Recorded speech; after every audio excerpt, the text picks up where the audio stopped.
Next हमारे पास डीपीटी equations of motion. If we drop an object its initial velocity is zero, how far will it fall in time T. Question ये है कि एक body को हमने ड्रॉप किया है इनिशियल वेलोसिटी जीरो से, वो कितना डिस्टेंस कवर करेगी टाइम टी के अंदर। इनिशियल वेलोसिटी जीरो है, हमने डिस्टेंस फाइंड करना है, सेकेंड इक्वेशन ऑफ मोशन। क्यों? क्योंकि फाइनल वेलोसिटी का जिक्र नहीं है, हाउ फार पूछा है, हाउ फार में आपका डिस्टेंस कवर होता है। तो इसका मतलब आपके पास second equation S is equal to V I T plus half A T square. तो एस आपका डी, इनिशियल वेलोसिटी आपकी जीरो, ए आपके पास क्या आएगी जी के इक्वल और टी स्क्र। अब ये जी की फॉर्म में नहीं है तो जी की जगह 9.8 लिखो, क्योंकि 9.8 ऑप्शन में नज़र आ रहा है। तो 9.8 ओवर 2 4.9, तो ऑप्शन क्या है बीटा 4.9 टी स्क्र।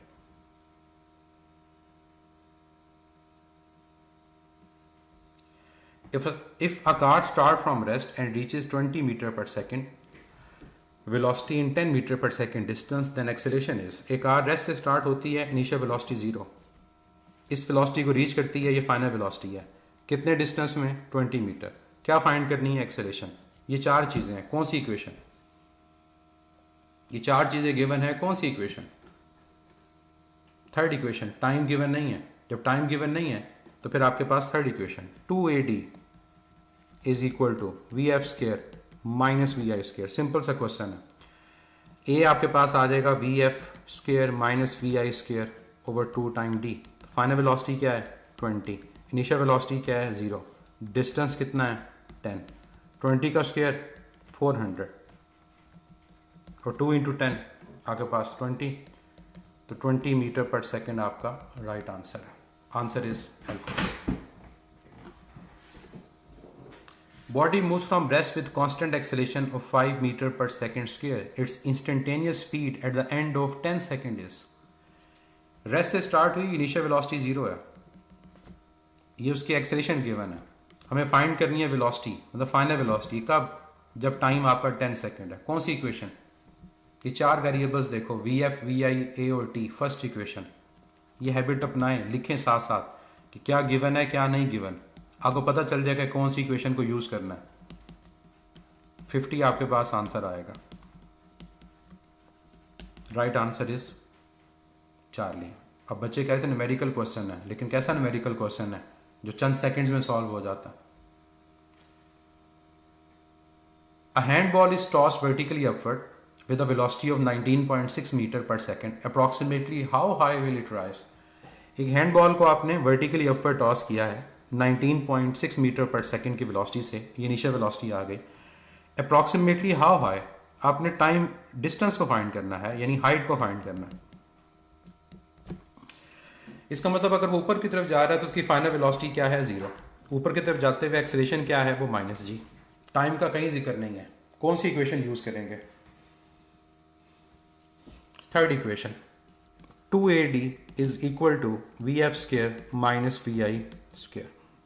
तो यहाँ आपको रिक्वायर्ड डिस्टेंस है जो हाइट की फॉर्म में है, तो ये v F square minus we I square over 2 है। Final velocity 0, initial velocity 19.6। अब थोड़ी सी अप्रॉक्सीमेशन करना चाहें कर लें, नहीं करना चाहें आपकी मर्जी है, इसको 20 ले लें, मैं नहीं ले रहा फिलहाल, मैं 19.6 होल स्क्वायर लिख देता हूँ।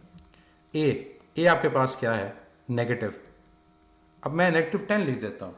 अब मसला मेरे पास ये आएगा, जब मैं नेगेटिव 10 लिख दूंगा तो मैं 19.6 को इस 10 से सॉल्व नहीं कर सकता। तो मेरा काम अब ये होगा कि अप्रॉक्सीमेशन करूँ और 19.6 की जगह मैं इसको 20 कंसिडर कर लूँ। अब ऊपर नेगेटिव आएगा 20 का स्क्वायर 400, नीचे वो नेगेटिव 20 आएगा, नेगेटिव कैंसिल हो जाएगा तो 40 ओवर 2 20 मीटर आपका आंसर है beta. A body is moving with initial velocity of 2 km per second. After a time of 50 seconds, its velocity becomes 1.5 km per second. Its acceleration will be। एक body move कर रही है initial velocity 2 kilometre पर second से, और 50 second के बाद उसकी वेलोसिटी 1.5 हो जाती है। एक्सेलेरेशन क्या होगी? अब इसमें देखो कि बॉडी मूव कर रही है इनिशियल वेलोसिटी 2 किलोमीटर पर सेकंड से, ये इनिशियल वेलोसिटी गिवन है, ये फाइनल वेलोसिटी गिवन है, फाइंड करनी है हमने एक्सेलेरेशन और टाइम गिवन है। अब गौर से देखें, ये किलोमीटर है, ऑप्शन में मीटर है, तो आपको कन्वर्ट करना पड़ेगा। अब यहां पर आप चाहो तो डायरेक्ट एक्सेलरेशन के फार्मूला को यूज कर लो, वही first equation, change in velocity, final minus initial over time. अब फाइनल वेलोसिटी क्या है आपके पास 1.5, इनिशियल वेलोसिटी क्या है 2, टाइम क्या है 50, लेकिन ये किलोमीटर में है, मीटर में कन्वर्ट करने के लिए 1000 से मल्टीप्लाई करेंगे। तो ये आपके पास आएगा -0.5, क्योंकि बड़ी में वैल्यू आपके पास इनिशियल है तो नेगेटिव आएगा। मल्टीप्लाई किससे करोगे 1000 से, बेशक ये 0 कैंसिल कर दो, तो ये आपके पास 100/5, 0.5 इंटू 100 50, तो 50/5 -10 आपका आंसर आएगा। Correct option delta.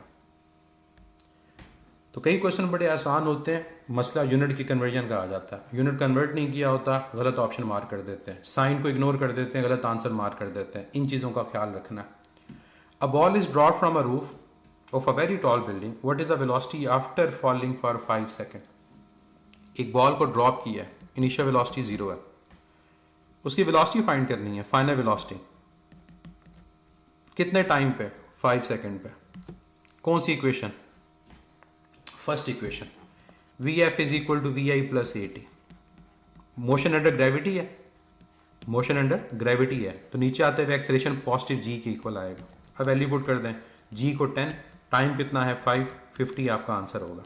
अब 50 क्यों नहीं आ रहा ऑप्शन में, क्योंकि उन्होंने 9.8 से सॉल्व किया हुआ है, तो सबसे करीब answer 49। The distance traveled by a moving car with velocity 15 meter per second in 2 seconds decelerate at 2 meter per second square is equal to। हमें डिस्टेंस फाइंड करना है। एक बॉडी जो मूव कर रही है 15 मीटर पर सेकंड की वेलोसिटी से और टाइम कितना है 2 सेकंड, वो डीसेलेट करती है, हमें इसका मतलब नेगेटिव एक्सेलरेशन गिवन है। अब कौन सा इक्वेशन यूज करोगे, second, S is equal to VIT, क्योंकि फाइनल वेलोसिटी का कोई जिक्र नहीं है कि फाइनल वेलोसिटी 0 हुई या नहीं हुई, कहीं नहीं लिखा हुआ कि बॉडी डीसेलेट करके रुक रही है, तो हम खुद से अज्यूम नहीं करेंगे फाइनल वेलोसिटी 0 है। डिस्टेंस फाइंड करना है, इनिशियल वेलोसिटी हमारे पास 15, टाइम क्या है 2। अब एक गलती जो करते हैं, ये डीसेलेट लिखा हुआ है ना, तो यहाँ एक्सेलरेशन पॉजिटिव नहीं नेगेटिव लिखना है, बस और कुछ नहीं है इस क्वेश्चन में। ये 2 इससे कैंसिल हो जाएगा, 15 इंटू 2 30 एंड 2 इंटू 2 4, तो 30 माइनस 4 26 आपका आंसर होगा। अब जो बच्चे नेगेटिव इग्नोर करेंगे वो आंसर इसको मार्क कर देंगे 34 को, ये गलती होगी। A ball of mass m1 and another ball of mass m2 are drawn from equal heights. If m1 is twice as compared to m2, the time taken by the ball t1 and t2 are related as। देखो बच्चे, हमने ball m1 और m2 को drop किया और यहाँ पर given है कि m1 का मास m2 से ग्रेटर है, तो टाइम कंपेयर करें, क्या दोनों का टाइम सेम होगा या नहीं होगा। देखो बच्चे, हम लोग कहीं पर एयर रेजिस्टेंस को नहीं ले रहे, पूरी स्टेटमेंट में कहीं एयर रेजिस्टेंस का जिक्र नहीं है, और जब एयर रेजिस्टेंस ना हो तो चाहे आपके पास कोई हैवी बॉल हो या कोई लाइटर बॉल हो, दोनों सेम टाइम पे जाके ग्राउंड को हिट करेंगे, उनका टाइम इक्वल होगा। इसको आप लोग कैलकुलेट भी कर सकते हो, कोई भी इक्वेशन यूज कर लो। आप फर्स्ट करो यहां पर यूज करना चाहो सेकंड इक्वेशन ऑफ मोशन, तो सेकंड इक्वेशन ऑफ मोशन के मुताबिक अगर ड्रॉप किया है तो इनिशियल वेलोसिटी 0, तो d is equal to VIT plus half AT square. VI 0 है, डिस्टेंस दोनों को सेम हाइट से ड्रॉप किया है क्योंकि इक्वल हाइट लिखा हुआ है, H लिख देता हूं। VI 0 हो गया, हाफ बॉडी डाउनवर्ड आ रही है GT स्क्वायर, तो यहां से टाइम का फार्मूला क्या बनेगा 2H/G होल अंडर रूट। तो क्या इस फार्मूला में कहीं पर भी मैस मेंशन है, तो इसका मतलब अगर आप एयर रेजिस्टेंस को नहीं ले रहे तो मैस मैटर नहीं करता, तो इसका आंसर होगा सेम। और अगर एयर रेजिस्टेंस हो तो फिर ऑब्वियसली हैवी बॉडी जल्दी पहुंचेगी।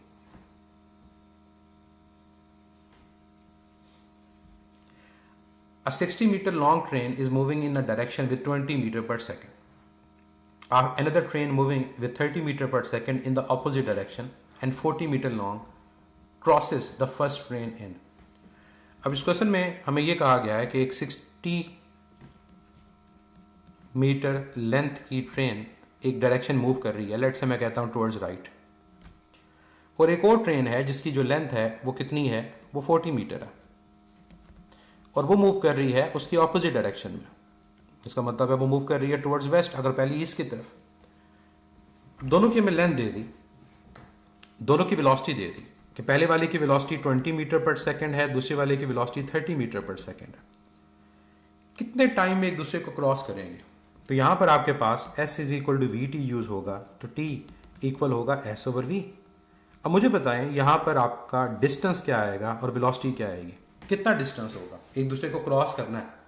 तो जब तक पूरी ट्रेन एक दूसरे को क्रॉस नहीं करेंगी, हम ये तो नहीं कहेंगे कि क्रॉस कर लिया, तो यहाँ पर बेसिकली 60 + 40 बिल्कुल ये यूज़ होगा। क्योंकि अगर ये सेकंड ट्रेन मूव करती है और सेकंड ट्रेन यहाँ पहुँचती है इस जगह, और अभी भी अगर वो यहाँ प्रेजेंट है तो उसने उसको क्रॉस नहीं किया, तो टोटल लेंथ जो होगी वो दोनों ट्रेन की लेंथ के इक्वल आएगी जब तक उसको क्रॉस नहीं कर देता। और वेलोसिटी क्या आएगी, वेलोसिटी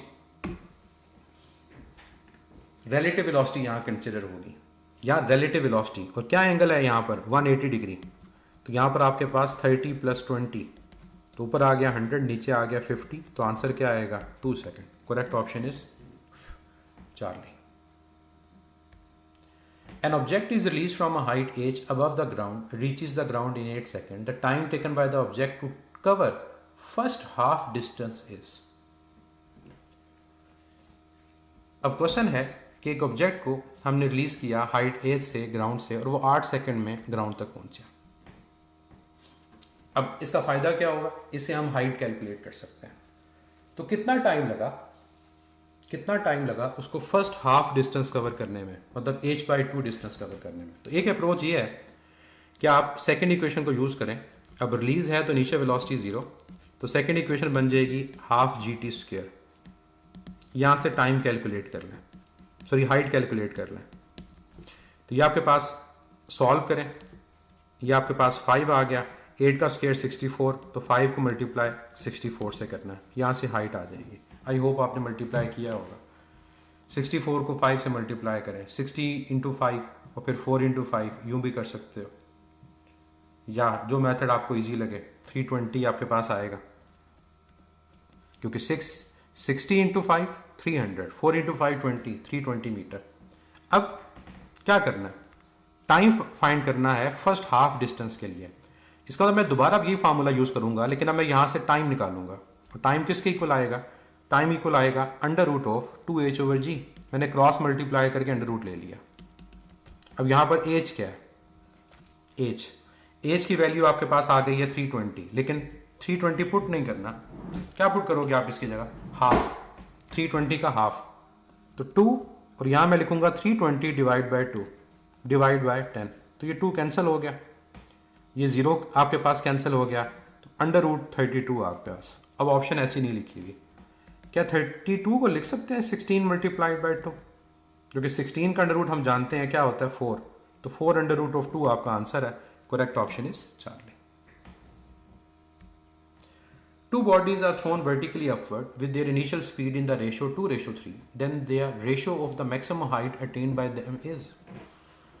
अब दो बॉडीज को 2/3 इनिशियल वेलोसिटी की रेशो से हमने थ्रो किया। अब उनकी मैक्सिमम हाइट की रेशो पूछी जा रही है, कहीं टाइम मेंशन नहीं है, तो कौन सी equation third, 2AD = VF² - VI²। और हम जानते हैं जब बॉडी को वर्टिकली अपवर्ड थ्रो किया जाता है तो फाइनल वेलोसिटी 0 होती है, एक्सेलेरेशन -g होती है। तो जब आप इसको सॉल्व करोगे, मैं डायरेक्ट लिखूंगा, तो कुछ इस किस्म का बनेगा 2gh = VI²। वो नेगेटिव राइट और लेफ्ट पे कैंसिल हो जाएगा। आपको हाइट की रेशो चाहिए, तो हाइट इक्वल आ जाएगी VI²/2g। तो यहाँ पर अब आप h1/h2 फाइंड करना चाह रहे हैं, तो जब रेशो लोगे तो 2g तो कैंसिल हो जाएगा, जब रेशो लोगे तो 2g कैंसिल हो जाएगा, ये बनेगा v1/v2² क्योंकि वेलोसिटी के साथ डायरेक्ट रिलेशन है। तो 2 और 3 का स्क्वायर ले लो, 4:9 आपका आंसर है।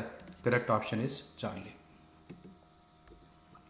An object is released from a height h above the ground, reaches the ground in 8 seconds. The time taken by the object to cover the first half distance. ये question repeat हो रहा है जी, ये question repeat हो रहा है, इसको छोड़ दें। 4/2 आपका आंसर है। A stone is dropped from a top of a cliff of height 30 meter. A stone is dropped from a top of a cliff of height 30 meter, and at a same instant another stone is vertically projected vertically upward from the ground with a speed of 30 meter per second.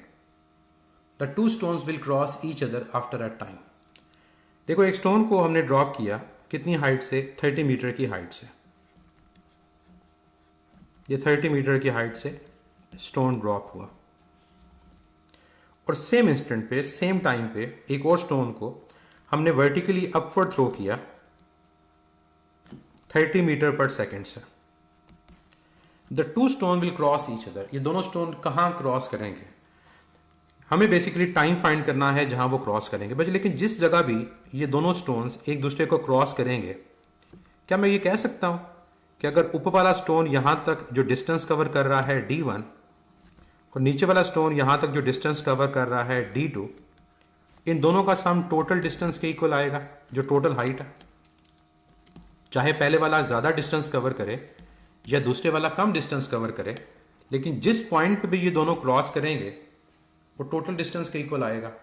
तो जब भी कोई ऐसा question आए ना cross वाला, फर्ज करो गाड़ियों का आता है, गाड़ी लेफ्ट जा रही है, राइट जा रही है और वो क्रॉस करती हैं, तो आपने ये कंडीशन यूज करनी है कि दोनों जो डिस्टेंस कवर करेंगे वो उन दोनों के दरमियान जो फासला है टोटल डिस्टेंस उसके इक्वल है। अब आपने क्या करना है, सिंपली D1 और D2 की वैल्यू पुट कर देनी है। कहां से? सेकेंड इक्वेशन ऑफ मोशन से। D is equal to VIT plus half AT square. अब जिस बॉडी को आपने ड्रॉप किया है उसकी इनिशियल वेलोसिटी क्या है? 0। जिसको ड्रॉप करते हैं उसका A क्या होता है? Positive G। तो यहां मैं G लिख देता हूं, फिलहाल वैल्यू पुट नहीं कर रहा।